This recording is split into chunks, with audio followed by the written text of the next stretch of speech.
Comme Bérangère le disait, je travaille au Commissariat des Nations Unies pour les réfugiés, actuellement à Paris, mais j'ai travaillé à 2 reprises en RDC, dont un des sujets sur lesquels le HCR travaille est la prévention et la protection des survivantes de violences sexuelles.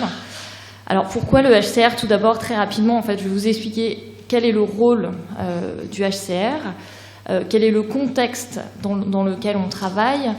Je vais vous parler un peu de prévention, qu'est-ce que ça veut dire, qu'est-ce qu'il faut faire pour faire de la prévention, c'est une question très complexe. Et puis après, puisque le temps est court, je vais revenir sur quelques projets concrets de projets de prévention qu'on a mis en œuvre, qui pourront amener certainement aussi à plus de discussions et de questions ensuite, mais pour donner un côté un peu concret de qu'est-ce que ça peut être ces projets de prévention. Donc tout d'abord, le mandat premier du HCR et la raison pour laquelle l'organisation a été créée, c'est pour protéger les réfugiés. Mais le HCR a également eu un mandat plus tard dans le cadre de la protection des personnes déplacées internes. Et c'est dans ce cadre-là que nous sommes en charge de la gestion d'un groupe sectoriel au niveau global, mais aussi au niveau de pays, qui est un groupe sectoriel sur la protection et dans lequel il y a aussi une composante violence sexuelle et notamment prévention des violences sexuelles et protection. Et c'est dans ce cadre-là aussi que nous travaillons à la prévention des violences sexuelles en RDC. Donc, le contexte de la RDC, très très rapidement, même si beaucoup d'entre vous savent peut-être. Donc, actuellement dans le pays, en RDC, il y a plus de 4 300 000 personnes qui sont déplacées à l'intérieur du pays à cause de conflits, à cause de persécutions. Ce nombre a doublé depuis que j'ai quitté la RDC, donc depuis 2015. La RDC accueille également des réfugiés de pays voisins, donc plus de 500 000 réfugiés sont accueillis en RDC, mais également il y a plus de 600 000 Congolais qui sont réfugiés dans les pays voisins. Quel est le contexte global en matière de prévention, de réponse aux violences sexuelles? Il y a une stratégie nationale qui a été adoptée, qui a été mise en place depuis 2009, qui est une stratégie qui est coordonnée par le ministère du Genre, dans lequel il y a une coordination avec les Nations Unies et où le HCR a en fait une responsabilité de coordonner toutes les actions de prévention et de protection. Donc la prévention des violences sexuelles qui est un sujet complexe. Tout d'abord, pour prévenir les violences sexuelles, il faut comprendre les facteurs, les causes de ces violences sexuelles. Et pour cela, il est extrêmement important de travailler avec les communautés dans les différentes zones dans lesquelles on travaille, pour bien comprendre ces facteurs, ces causes, et voir quelles réponses peuvent être apportées. Mais il faut travailler aussi avec l'ensemble des acteurs qui interviennent dans le cadre de la réponse humanitaire, mais aussi l'État en RDC, parce que la prévention des violences sexuelles se fait dans tous les secteurs d'activité, que ce soit dans le cadre de l'accès à l'eau, le cadre de la mise en place d'abris, mais évidemment aussi dans le domaine de la sécurité. Et donc, dans ce cadre-là, on coordonne un groupe de travail avec des acteurs qui interviennent dans ces différents domaines pour mettre en place, en fait, des mesures de prévention dans les différents domaines. Et pour vous donner des exemples très concrets de ce que ça peut être, dans le cadre de la gestion d'un camp de déplacés, la place des latrines, la façon dont le camp est organisé, mais également la sécurisation des abris, donc avoir des cadenas aux abris. Donc toutes ces composantes doivent être prises en compte pour la prévention des violences sexuelles. Maintenant, pour vous donner quelques exemples concrets de projets sur lesquels nous travaillons et sur lesquels j'ai travaillé quand j'étais en RDC en matière de prévention. Tout d'abord, il y a un projet sur lequel on a travaillé principalement au Nord Kivu, mais aussi dans d'autres provinces de la RDC, qui est un projet qui s'appelle SAFE. Et en fait, sur place, les communautés, les personnes déplacées nous ont indiqué qu'un des gros problèmes pour les femmes était en fait de devoir s'absenter de leur village, de devoir s'absenter des camps de déplacés dans lesquels elles vivaient pour aller collecter du bois, qui était à la fois du bois de chauffe pour faire de la cuisine, mais aussi qui était utilisé comme une activité qui pouvait être génératrice de revenus, donc elles vendaient du bois.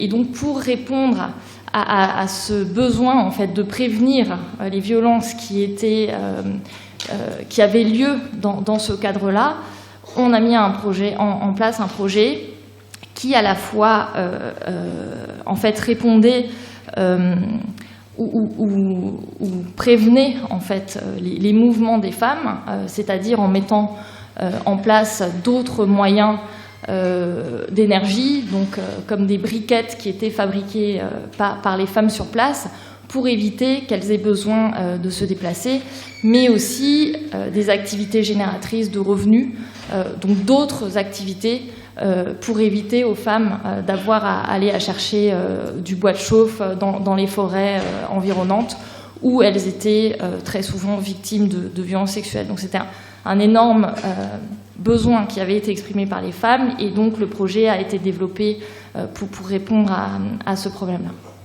Un autre projet concret qu'on a mis en place et qui répond aussi à des situations qui ont été exposées plus tôt ce matin, et notamment quand on parlait de la prostitution de survie ou de la prostitution forcée.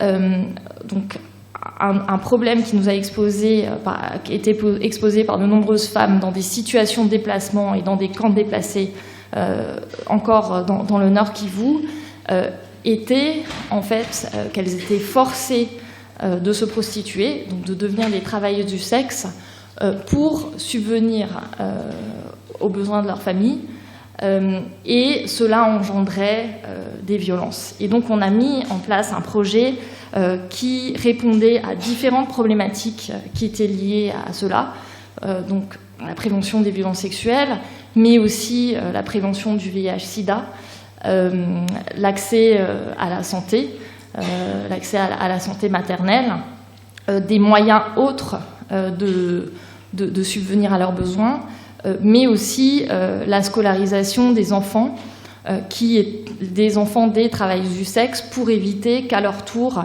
aussi ils soient exploités, qu'ils soient exploités sexuellement. Donc c'est un projet qu'on a mis en place pour ça, et par la mise en place donc d'un réseau dans les camps de ces femmes qui devenaient elles-mêmes formatrices d'autres femmes qui étaient travailleuses du sexe. On a mis en place des activités génératrices de revenus autres dans le domaine du commerce pour pallier, en fait, pour éviter qu'elles aient besoin de recourir à cette activité pour survenir à leurs besoins. Et on a travaillé avec les écoles sur place pour permettre la scolarisation des enfants. Je pars de là pour parler maintenant d'activités avec les enfants. Donc un autre problème qui nous a été exposé, qui est lié au contexte dans la zone, encore une fois, qui a un contexte de conflit, de déplacement, c'était le problème de violences sexuelles contre les enfants.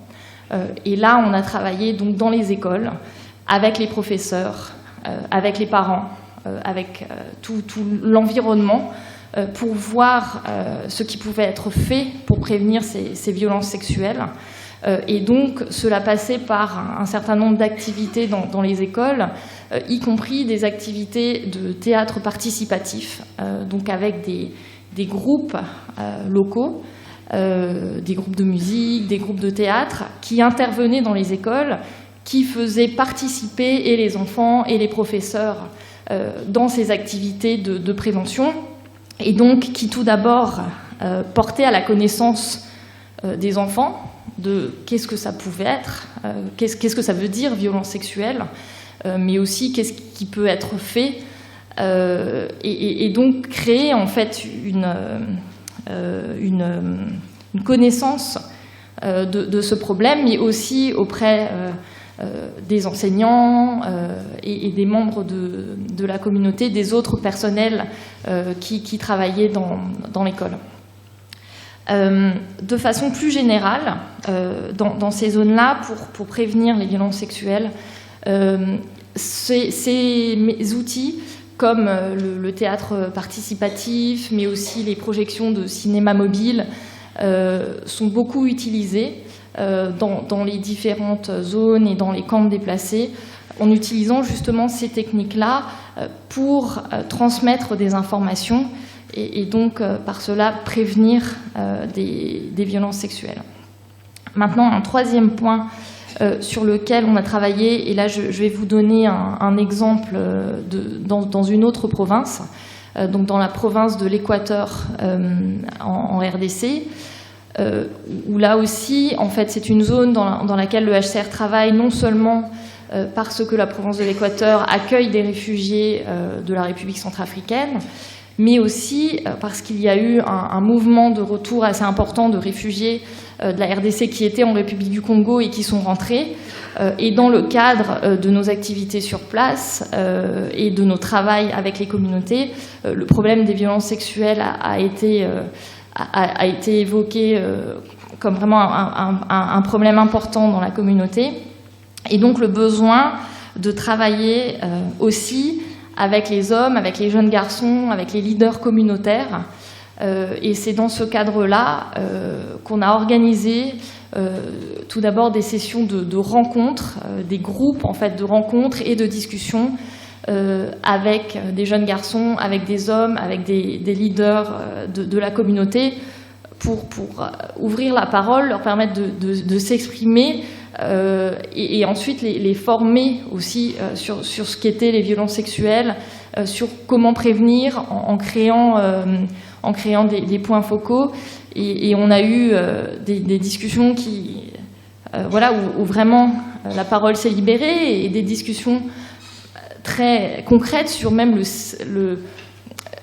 certains hommes disaient que voilà, le style vestimentaire aussi pouvait créer, des femmes pouvaient créer ces violences sexuelles. Donc voilà, c'est aussi extrêmement important d'avoir ces groupes de discussion avec les jeunes garçons, avec les hommes. Alors, comme on le disait tout à l'heure, il ne faut pas oublier aussi que les jeunes garçons, les hommes peuvent aussi être des victimes. Et là aussi, il y a du travail à faire sur la prévention. Mais dans ce cadre-là, on a beaucoup travaillé avec eux, justement pour prévenir les violences dans ce domaine-là. Ensuite, peut-être pour refaire un petit point, parce que je l'ai dit au début, sur le travail avec l'État et donc avec les forces de police et l'armée. On organise aussi au niveau des différentes provinces dans lesquelles on travaille et puis avec différents acteurs des formations en fait à la fois des forces de police et de l'armée congolaise sur ces questions des violences sexuelles, mais aussi sur le cadre, sur la loi qui a été adoptée en RDC à ce sujet, pour là aussi renforcer la connaissance et les capacités sur cette question-là de violence sexuelle. Donc voilà un tour assez rapide du travail, d'une partie du travail que le HCR fait sur place. Quelques exemples concrets de projets. C'est un sujet très très vaste. J'ai essayé d'être un peu concrète, mais bien évidemment, si vous avez des questions et si on a le temps tout à l'heure, je suis disponible pour en discuter.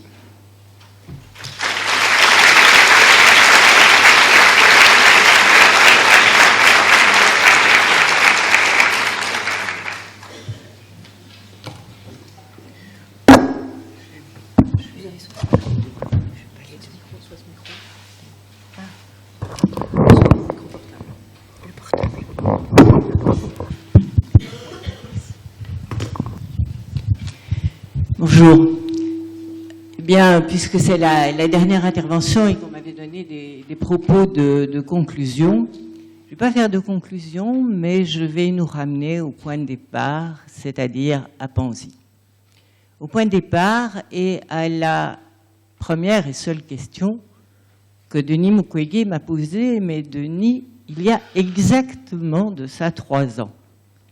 J'assistais à une opération, j'étais à Panzi, et Denis était en train d'opérer un bébé. Et j'étais évidemment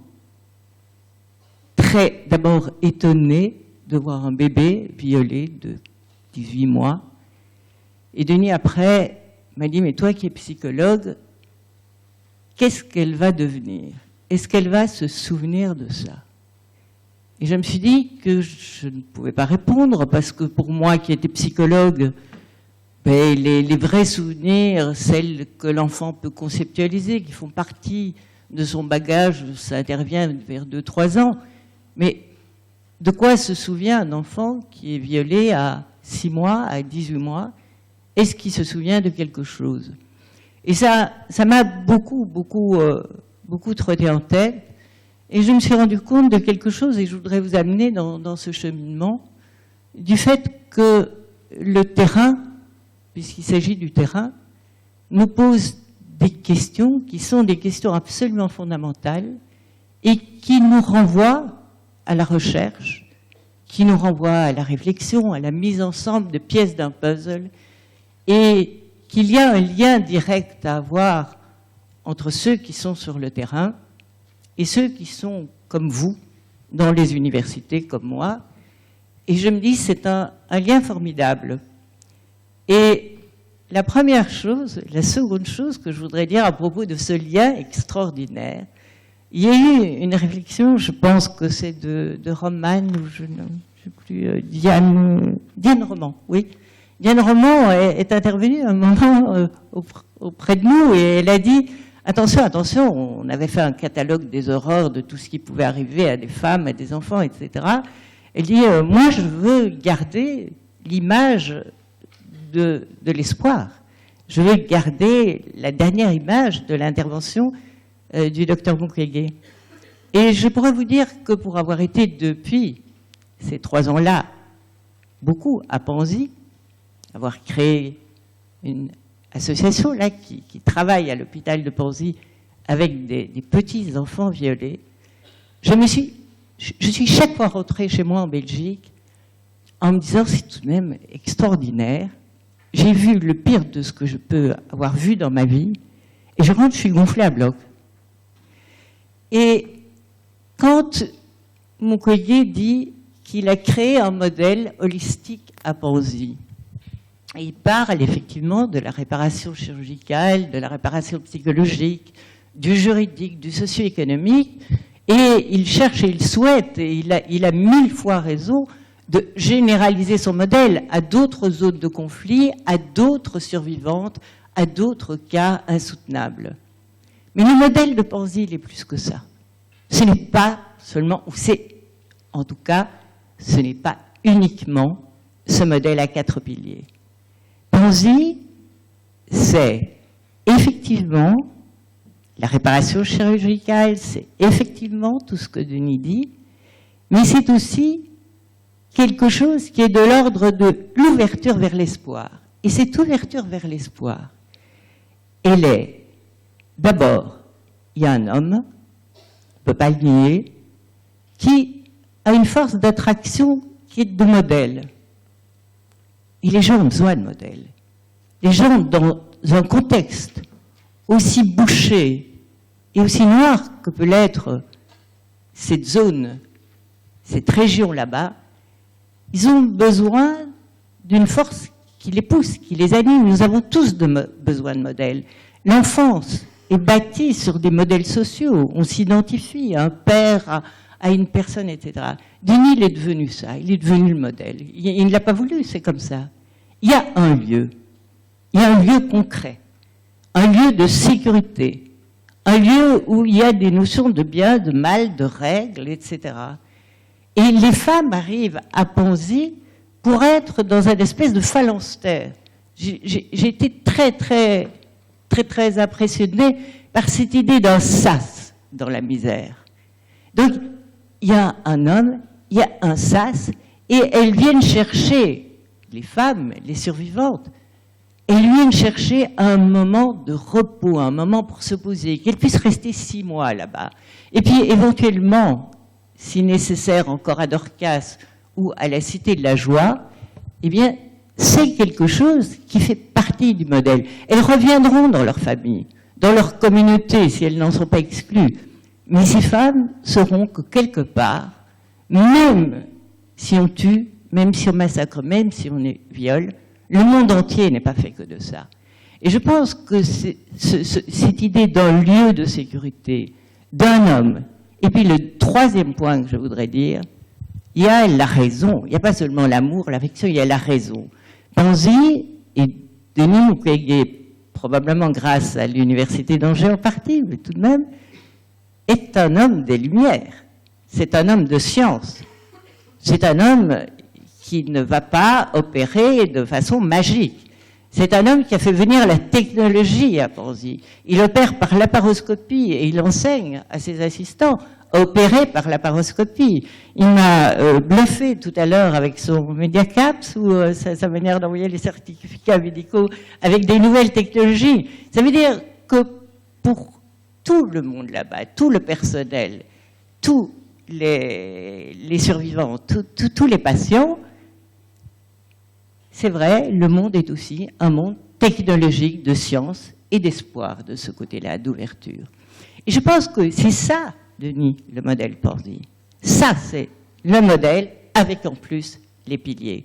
Parce que s'il n'y a pas, quelque part, une identification à quelque chose de meilleur, s'il n'y a pas quelque part une notion de sécurité, et s'il n'y a pas quelque part une ouverture au monde, à ce moment-là, la noirceur de ce qu'on voit pourrait vous accabler. Et donc, c'est pour ça que je crois qu'effectivement, et dans la science, et dans la recherche, et dans les réseaux, et dans les amitiés, il y a des choses qui sont porteuses d'espoir, et c'est pour ça que ce qui se fait aujourd'hui, ici, autour de Mukwege, est pour moi absolument central. Alors, quelques mots. Je voudrais vous dire ce que le terrain m'a posé comme question. Donc, est-ce que ce qui se passe dans d'autres contextes, à Panzi, en Bosnie, en Syrie, etc., est différent pour une victime de ce qui se passerait en France? Est-ce qu'il y a des problématiques qui sont absolument communes? J'en suis convaincue. Je suis convaincue que le corps d'une femme en Belgique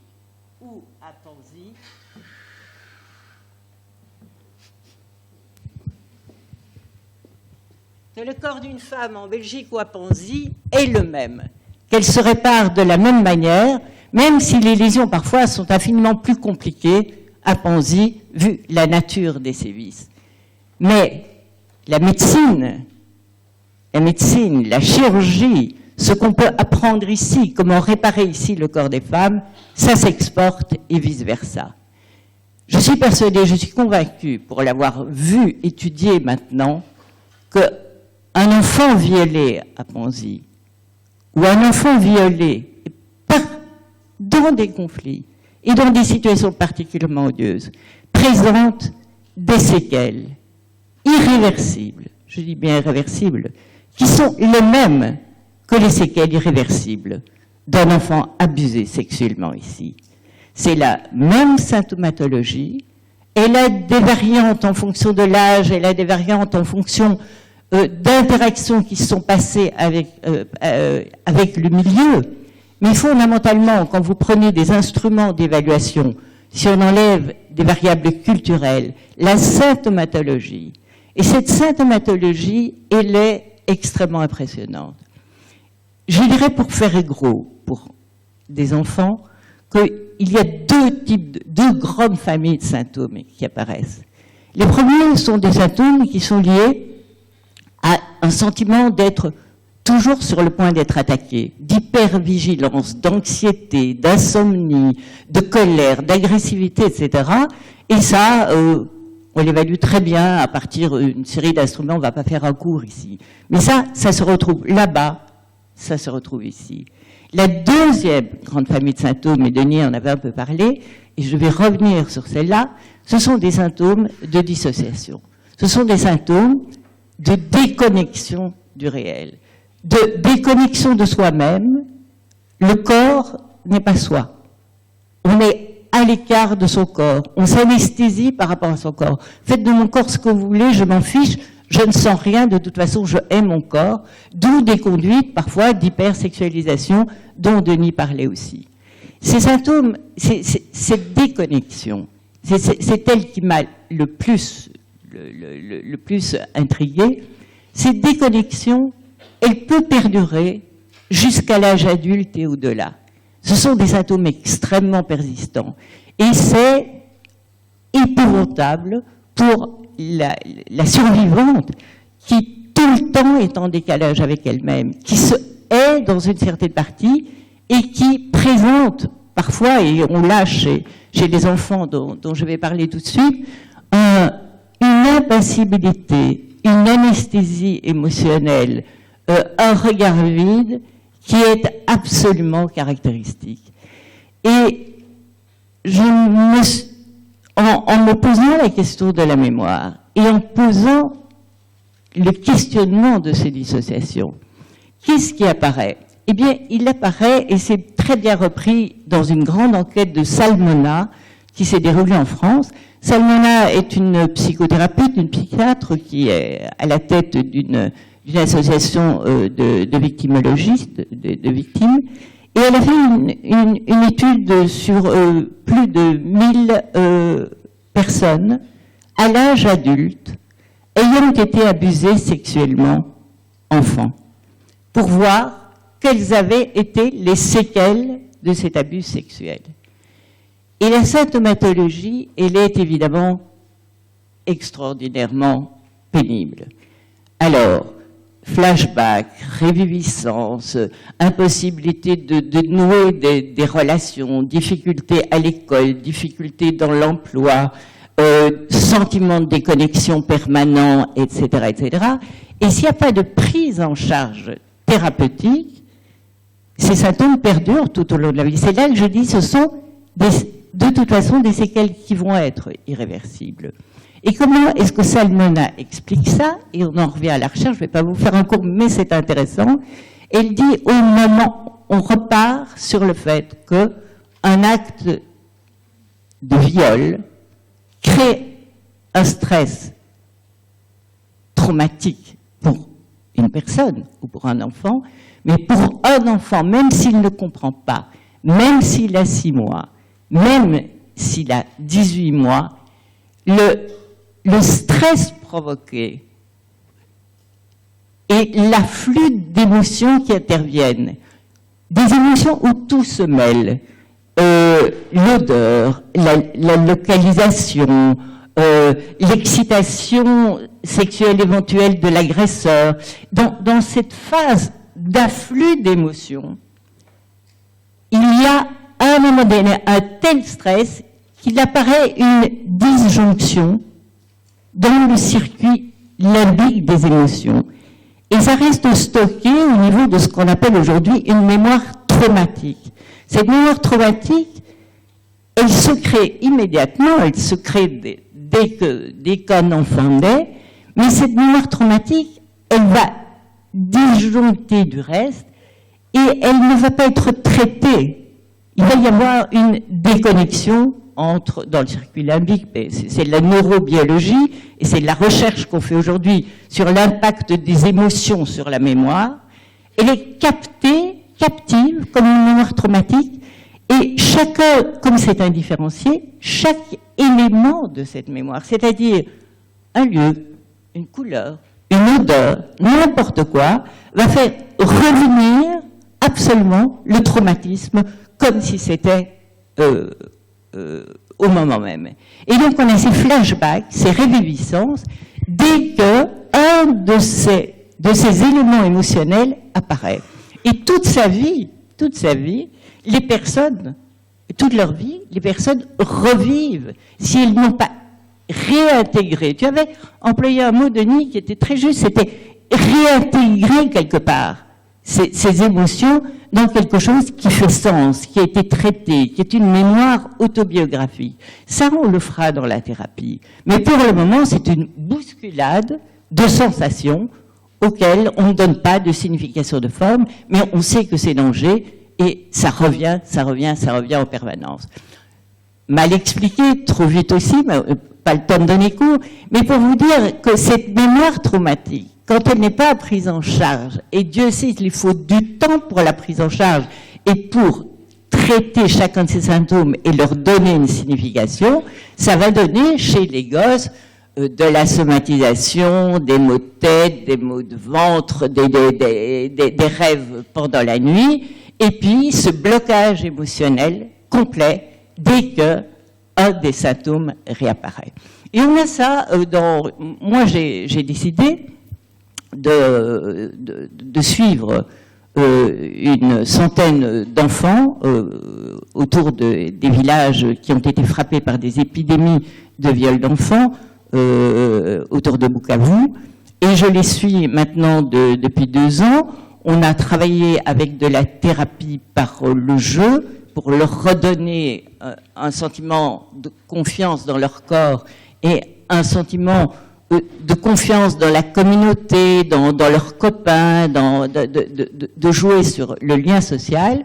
Mais en dépit de ça, parce qu'on n'a pas encore touché la mémoire traumatique, parce qu'on n'a pas encore fait ce type de thérapie qui est beaucoup plus longue, en dépit de ça, il reste plus de la moitié qui présente des symptômes extrêmement sévères, justement, de dissociation.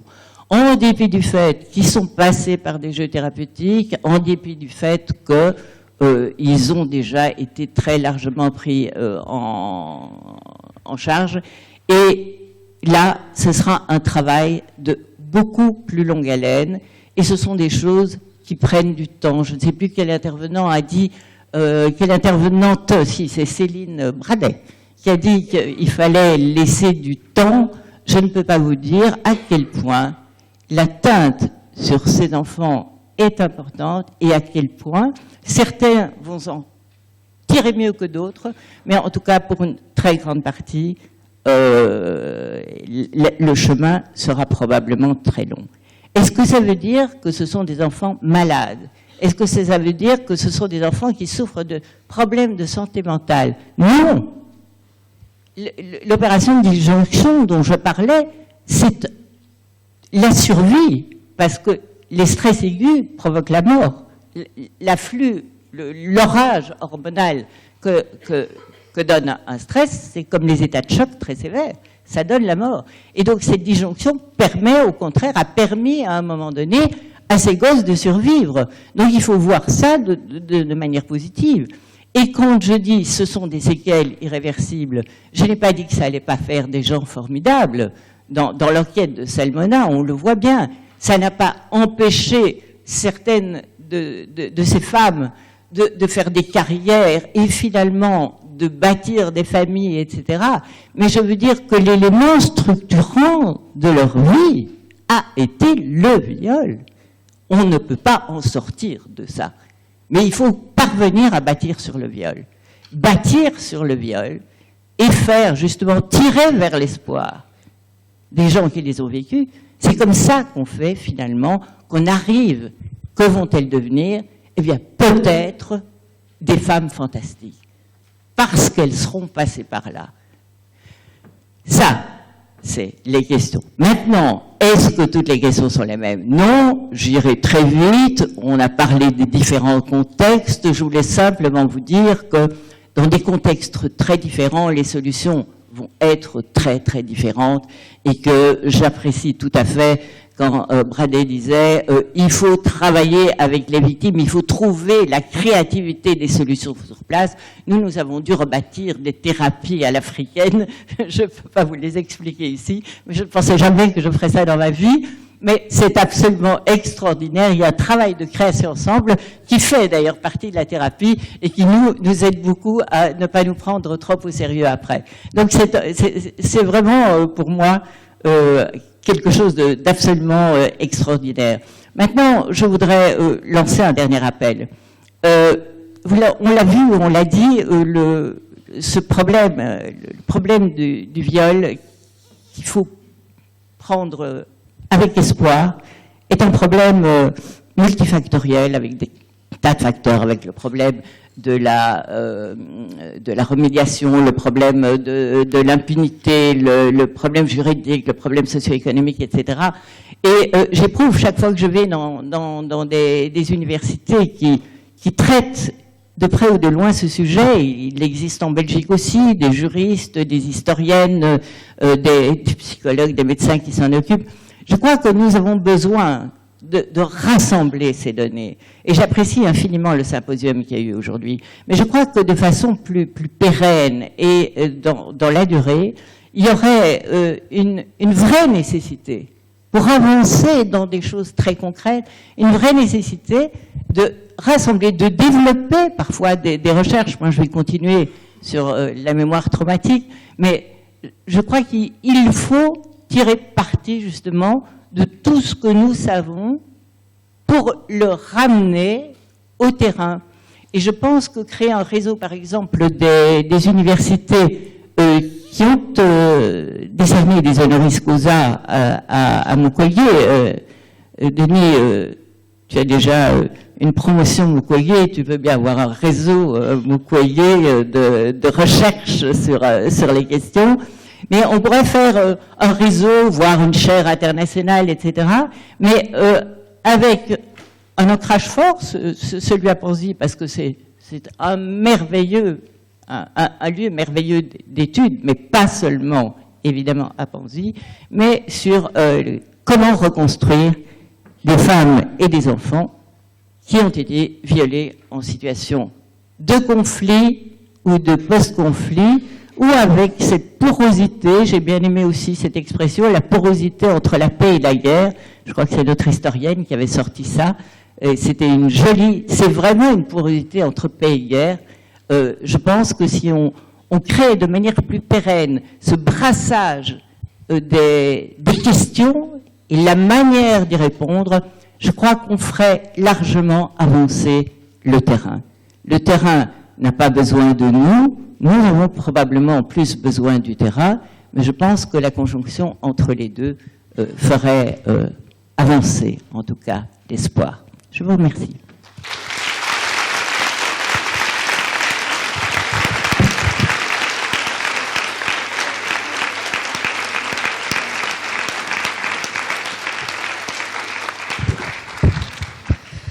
Je vais demander au docteur Mukwege de bien vouloir revenir à l'estrade, ainsi que tous les intervenants. Restez là. Nous n'avons plus qu'un seul micro, malheureusement, puisque le deuxième vient de tomber en panne, ce qui ne simplifie pas les allers-retours. Mais le docteur Mukwege et les intervenants auront aussi un micro, et j'imagine que vos questions seront surtout destinées. Et je vais faire circuler ce micro-là, et les intervenants pourront répondre autour du docteur Mukwege avec ce micro-là. Est-ce que vous avez des questions ?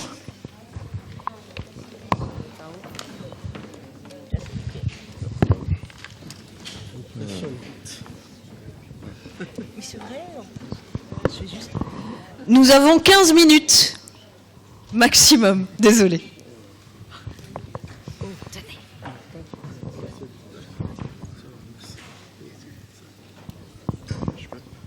Koulibaly Aboubakar Bina, étudiant en 10e année de master droit international et européen. J'ai une question. Tout d'abord, avant de poser ma question, je tiens à remercier tous les intervenants pour la qualité des interventions. J'ai une question qui m'est taraude l'esprit, mais avant de la poser, je voudrais citer un philosophe qui a dit, je cite, la justice et la politique ne sont pas deux sœurs. Lorsque la politique rentre dans les temples, la justice sort par la fenêtre pour s'en remettre au ciel. La question que je me pose, c'est que est-ce qu'il faut se résigner à l'idée de la fin, de l'impunité de ces crimes? Parce que je me pose cette question pour des raisons. Notamment, la première raison, c'est la place des victimes. Dans la justice pénale internationale, les victimes n'ont pas de place. Comme on le sait, elles ne peuvent pas saisir la juridiction internationale. Et la seule option qui leur est offerte, c'est la justice nationale. Et cette justice, on le sait, elle n'est pas saine. Et des fois, elle est rendue, si je peux me permettre, peut-être que le mot est assez fort, est rendue par les bourreaux. La seconde raison, si les armées régulières et aussi les soldats de l'ONU qui sont censés protéger les gens ou maintenir la paix et la sécurité internationale, ça donne aux mêmes pratiques que les bandes armées. Est-ce que cela ne tue pas tout espoir de voir l'impunité de ces crimes?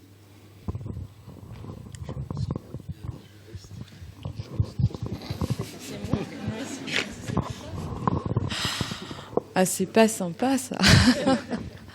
Non, d'abord, oui, c'est un peu dur de dire rendu par les bourreaux, mais en fait, c'est aussi un peu ce qui arrive quand on parle aussi de violence étatique ou de systèmes judiciaires dans certains États qui, en fait, sont eux-mêmes, je sais pas comment dire, instigateurs, planificateurs de ces violences-là. Donc, c'est un vrai problème.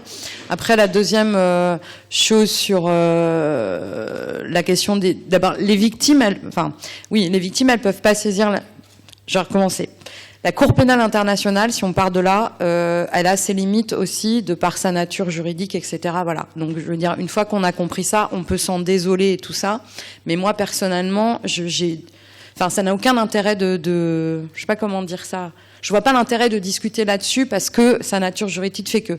Après, les victimes, elles peuvent quand même saisir, quand la Cour pénale internationale est compétente, elle essaie de travailler un peu plus avec ça, notamment sur les Libyens. Je parlais de la Libye. On accompagne les Libyens sur un dossier devant la Cour pénale internationale et ce sont les victimes qui travaillent à ce dossier.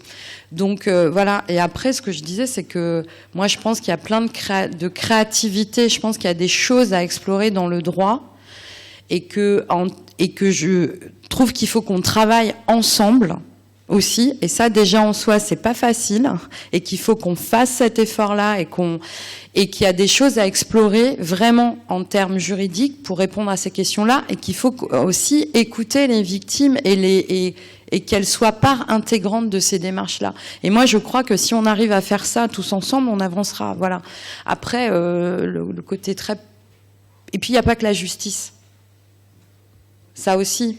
Et c'est une juriste qui le dit, quoi. Aussi, on considère toujours que c'est un aboutissement. Moi, d'abord, je dis toujours, un processus judiciaire, c'est un départ. C'est-à-dire qu'on est... alors déjà, dans 99% des cas, il n'existe même pas. Mais c'est un point de départ sur plein d'autres choses. Donc, il n'y a pas que ça non plus, malheureusement. Je le déplore parce que la justice, elle devrait être accessible à toutes les victimes. Mais voilà. Donc, il y a aussi d'autres choses à explorer quand on parle de réparation et d'impunité. Mais il faut... Et puis, la question d'identifier aussi les acteurs, les auteurs de crimes. On n'a pas parlé de ça, mais il y a plein de choses intéressantes. Moi, je trouve qu'il y a un vrai travail à faire sur les auteurs de crimes. Je veux dire, quand on parle des gens directs de qui on parle, qui sont aussi des gens qui sont dans des contextes de conflit, qui sont dans des traumas. Je suis pas du tout en train d'excuser ces auteurs de crimes, attention, hein, mais qu'il y a un vrai travail à faire autour de ça, que comment on remonte aux chaînes de commandement, et que là, on revient à ce qu'on aurait pu parler, comment on enquête là-dessus, comment on prouve ça. Tout ça, c'est extrêmement compliqué. Donc voilà, je pense que je réponds pas vraiment à la question, mais je peux pas y répondre plus.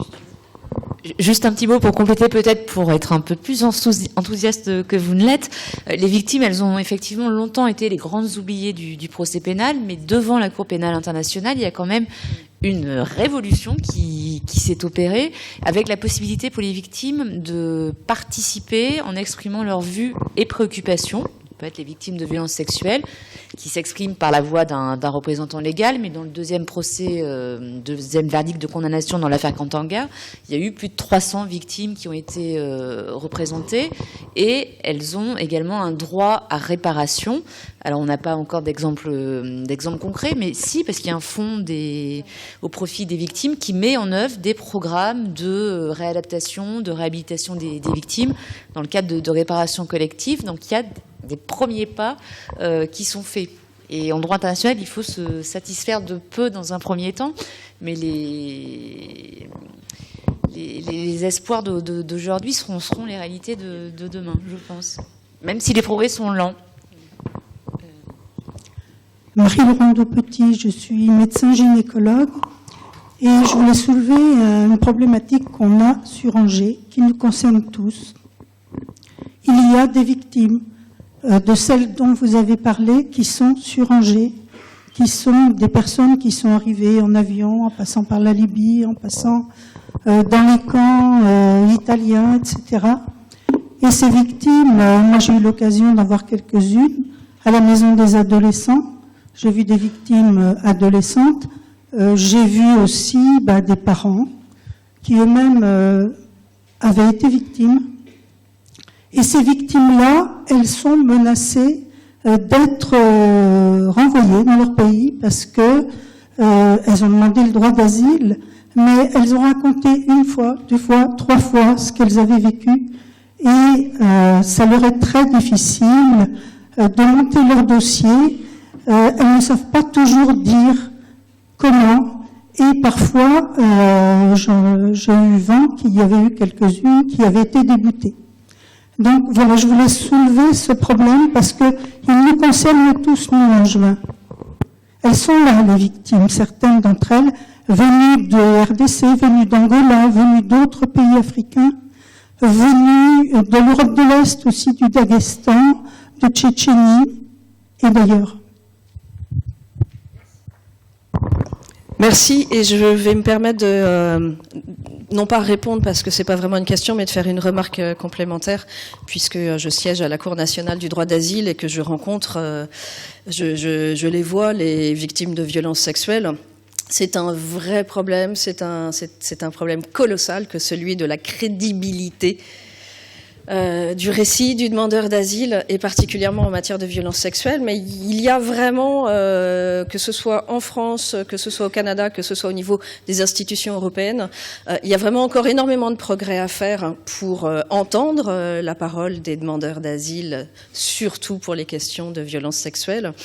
Mais malgré tout, il y a une évolution. Elle est insatisfaisante pour l'instant parce qu'effectivement, on n'arrive pas, de la même façon qu'on n'arrive pas devant un juge de l'asile avec un certificat de torture, on n'arrive pas non plus avec des preuves toutes faites. Même si on ne parle pas de preuves, qu'on parle de crédibilité, même si le niveau d'exigence en matière d'asile n'est pas aussi élevé qu'en matière de preuves pénales, ça reste une vraie difficulté. Je confirme tout à fait le sens de votre propos.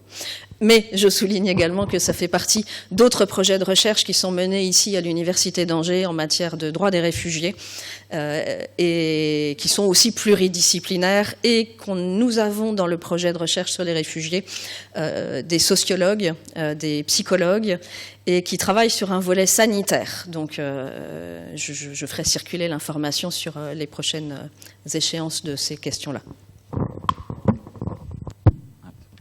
Bonjour, moi je m'appelle Charles, je suis étudiant aussi en Master 2 droit international et européen à l'Université d'Angers.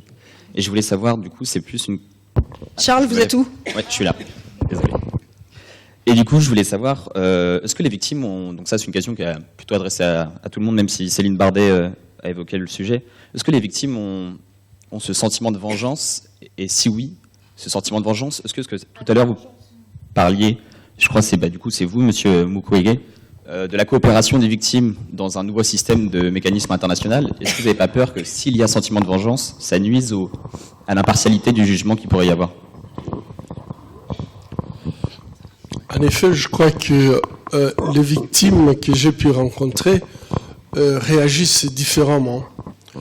Et lorsque vous les interrogez, pour la plupart quand même, j'ai pu remarquer que ce n'est pas le sentiment de vengeance qui prime, mais plutôt de la reconnaissance, qu'on reconnaisse quand même que la société ne les a pas protégées, qu'on reconnaisse qu'elles sont victimes. Et souvent, comme le système est défaillant, malheureusement, en fait, elles ont tout le mal du monde de pouvoir arriver à ces statuts où la société reconnaît les torts. Mais il y a quelques victimes quand même qui ont ce sentiment de de vengeance qui en parlent, mais j'ai l'impression que celles que j'ai rencontrées avec ces sentiments, elles ont d'autres problèmes psychologiques assez profonds qui nécessiteraient peut-être une prise en charge de leurs problèmes. Je ne voulais pas intervenir puisque moi-même j'attendais une réponse par rapport à la question qui a été posée par rapport à la justice, et surtout la justice internationale. Il y a des inquiétudes que moi j'exprime personnellement, puisque quand je lis le mapping report qui a été fait en République démocratique du Congo, commandé par l'ancien Navi Pillay, le haut-commissaire aux droits de l'homme, et il y a beaucoup de faits que l'on reprend, et les faits qui me concernent personnellement, c'est l'assassinat de mes malades.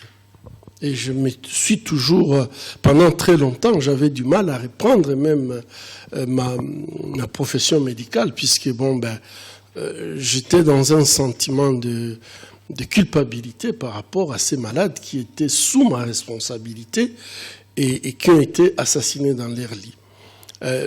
Ils ont fait des enquêtes, ils ont retrouvé des témoins, c'est dans ces rapports.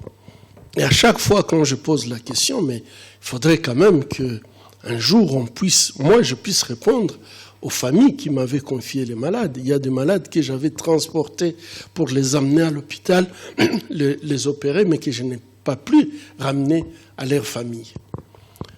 Et malheureusement, c'est un rapport, plus de 600 crimes, crimes contre l'humanité et crimes de guerre sont dans ces rapports. Et apparemment, ce rapport est toujours dans un tiroir. 20 ans après, je crois que 20 ans plus tard, tout le monde aura oublié la possibilité de faire un procès équitable ne sera plus là. Effectivement, ça pour nous, ça décrédibilise en quelque sorte la justice internationale, puisqu'on s'est dit, la politique se mêle et la politique essaye de plutôt taire la vérité. Et cette vérité est têtue, puisque moi je continuerai à dire à ces familles, quand elles me posent la question, où est-ce qu'on en est, j'ai dit, nous attendons toujours que la justice un jour puisse s'exprimer. Et je crois que on connaît la chaîne des commandements. Ce n'est pas qu'on ne connaît pas les auteurs. On connaît la chaîne des commandements, on connaît ceux qui ont ordonné ces morts. Et ces gens-là, ils sont aujourd'hui au pouvoir. Et donc, le simple fait, par exemple, est d'accepter de dire, écoutez, ça s'est passé, les responsables, on les connaît, qui c'est responsable. C'est tout ce que les familles attendent. Et 20 ans, il n'y a rien. C'est dur. En fait, je ne voulais pas intervenir sur ça, mais voilà. Oui. En fait, votre question me donne envie de poser une question. Tout à l'heure, vous avez parlé, je crois, d'audiences foraines pour lesquelles vous souteniez les victimes. Et donc, je me demandais si ça avait quelque chose à voir avec ce que je connais un petit peu pour les travaux d'Hélène Dumas sur le Rwanda, qui sont les tribunaux Gacaca. Est-ce que c'est ce dont vous avez parlé pour la RDC? Est-ce que c'est une structure qui rend la justice, mais de manière locale, et qui permet éventuellement de répondre à votre question sur la question de la vengeance? C'est-à-dire, comment est-ce qu'au sein de la communauté, on gère les tensions qui dépassent l'individu, en fait, qui sont autour de se venger éventuellement sur des générations à venir et entretenir cette haine voilà. Est-ce que c'est ça dont vous avez parlé tout à l'heure, les audiences foraines, ou est-ce que c'est autre chose? Non. Les audiences foraines qui sont organisées, souvent c'est par des ONG, malheureusement. Et donc, ça consiste souvent à déplacer la cour vers là où, en fait, les faits se sont passés. Et surtout, c'est pour aider, en fait, les communautés dans leur processus de guérison. Sentir que vraiment, il y a une justice, il y a quelque chose qui a été fait.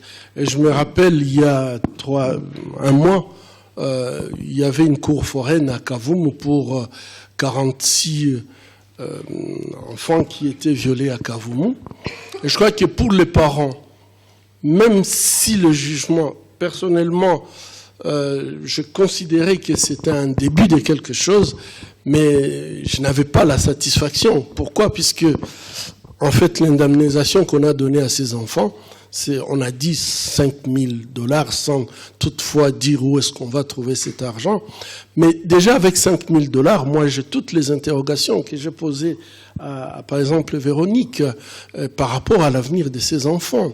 Il y a plein de questions qui n'ont pas de solutions sur le plan scientifique. Et lorsqu'on décide de $5 000, il est vrai que, je ne sais pas si ça va les aider à subvenir à tous les besoins qu'ils vont poser par rapport aux dommages que ces enfants ont connus.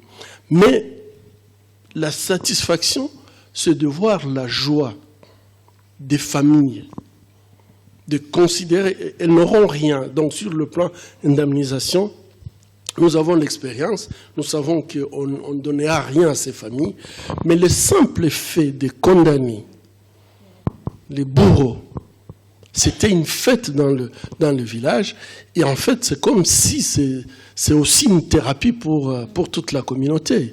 Il ne faut pas faire ça, puisque voilà, il y a quand même des conséquences. Merci. Peut-être sur le cas de Kavumo ici, quelques explications pour montrer toute la complexité de ces audiences foraines. Lorsque ce tribunal a été mis en place, c'était pour juger un député et sa milice qui avaient commis des exactions sur des bébés, des très petits enfants. Et donc, le cas était très attendu. Mais les miliciens et tous les amis de ces miliciens et de ces députés étant toujours dans la nature, il y a eu des pressions très très importantes sur les familles, tu le sais. Il y a eu un cas de tentative d'assassinat d'une des petites témoins avec une tentative de kidnapping. Il y a eu des pressions sur les parents, etc. Et il n'y a pas de véritable protection des victimes. Et ça, c'est un problème, pas de loi sur la protection des victimes. Et donc, à un moment donné, les familles ont été terrorisées. Plusieurs familles ont fui le village, mais elles ont immédiatement, parce que c'est une économie de survie impossible, elles ont immédiatement été captées par des filières qui leur ont demandé beaucoup d'argent pour aller les exfiltrer au Burundi. La MONUSCO a fini par devoir rassembler tout le monde, donc une centaine de personnes dans 4 maisons pendant les audiences, et on a fini par interrompre ça parce que en entendant les récits du viol de sa fille, une mère s'est évanouie en pleine séance, donc c'était la totale, quoi. Et finalement, c'est indispensable. Enfin, il y a un cas d'impunité, mais à quel prix? Tous les gosses ont revécu le viol. Ils sont dans un état, il faut les reprendre dans des thérapies courtes ou essayer en tout cas d'atténuer ça. Et les craintes subsistent malgré tout encore. C'est ça le problème de tout ce qu'on peut essayer d'enclencher sur le terrain pour le moment. L'insécurité est toujours là. L'impunité ici a un peu reculé, mais tout est compliqué parce que, comme Denis le disait très bien, tout le monde a été témoin de quelque chose, donc tout le monde est plus ou moins... On emploie, moi je suis pas très psychologisante, mais là c'est vraiment des traumatismes.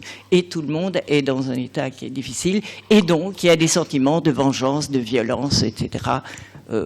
Qui apparaissent, et c'est normal. Merci à tous. Hélas, j'ai le regret de devoir clore cette matinée dans la mesure où nos intervenants ont des trains à prendre dont l'horaire se rapproche à grande vitesse. Merci de votre patience et merci d'avoir été là et merci à eux.